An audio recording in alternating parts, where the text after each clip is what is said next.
Over 70 people have been killed in multiple explosions that have hit Syria's Latakia province.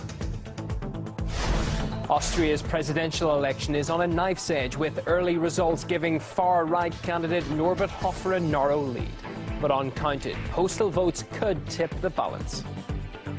Also ahead this hour, the UK's Defence Ministry tells RT that it's training soldiers in countries accused of human rights abuses, claiming its presence is intended to mitigate violations from taking place in the first place.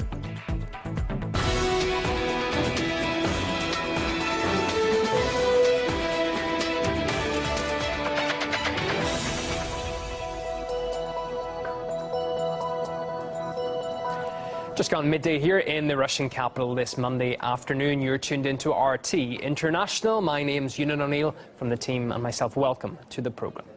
We begin with breaking news this hour. The Syrian cities of Tartus and Jablaye in Latakia province have been hit by multiple explosions. Syrian state media report more than 70 people have been killed. The bus station in the city of Jablaye has been hit by 3 explosions. Military sources say a 4th hit a hospital emergency department. Witnesses claim a suicide bomber entered the building along with the wounded from the previous blasts. Meanwhile, in the city of Tartus, further south, over 20 people have been killed when the bus station there was hit. 2 suicide bombers detonated themselves right after a car bomb went off at the entrance to the station. Well, to discuss this further, we can cross live to Ala Ibrahim, a Syrian journalist in Damascus. Ala, what do we know so far, and who might be behind these attacks?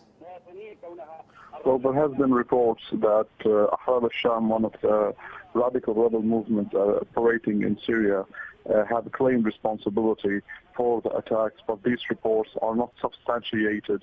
They are now limited to Twitter accounts known to be linked or affiliated to Ahrar al-Sham, but we can't confirm this so far.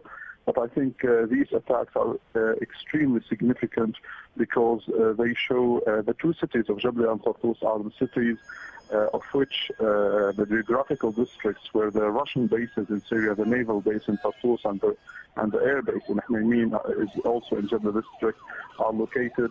So this is a message for both the Syrian government and the Russians in Syria that the rebels can hit whenever they want and wherever they want, especially in these cities that have long been considered the bastions of the Syrian government, where the support base for the Syrian government is very wide.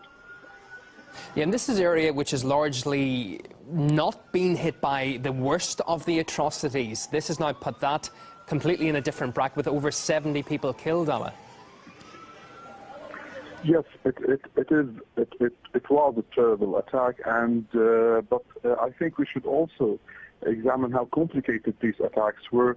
The fact that whatever organization is behind the attacks was able to orchestrate such a large-scale attacks, 4 explosions in Jablaye city, 3 in Tartus city.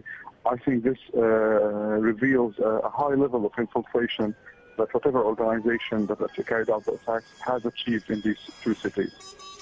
Speaking to us from Syria, that's Ala Ibrahim, Syrian journalist on the phone. Thank you for the updates on these deadly attacks in the west of Syria that we're looking at on our screen right now.